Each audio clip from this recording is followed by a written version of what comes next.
মসজিদের দায়িত্বশীল হতে হলে 4টা গুণ দরকার। আল্লাহ বলেছেন সূরা তাওবা 18 নম্বর আয়াত, ইন্নামা ইয়ামুরু মাসাজিদাল্লাহি মান আমানা বিল্লাহি ওয়াল ইয়াউমিল আখির।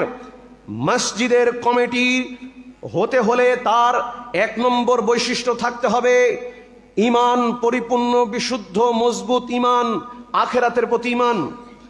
2 নম্বর আকামুস সালাহ, সালাত কায়েম করতে হবে, 5 ওয়াক্ত সালাত জামাতের সাথে আদায় করতে হবে।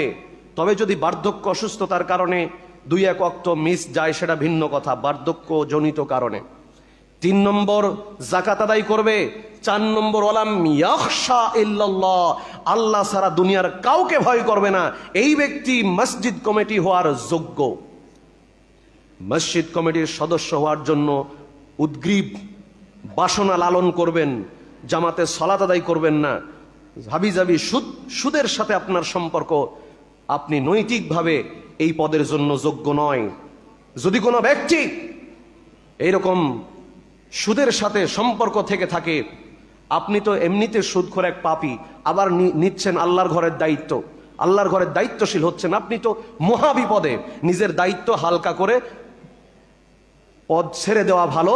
যদি কোনো ব্যক্তি এই পৃথিবীর জমিনে কোনো ব্যক্তি যদি সুদ খায় আর মসজিদ কমিটির সদস্য হতে চায় বা হয়ে থাকে, তাকে পদত্যাগ করা উচিত।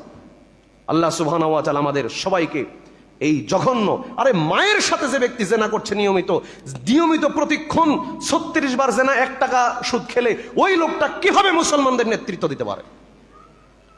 আল্লাহ সুবহানাহু ওয়া তাআলা আমাদেরকে সঠিক বুঝ দান করুন, আমাদের হেদায়েত দান করুন, আমাদের বুঝার তৌফিক দান করুন। আল্লাহুম্মা আমিন।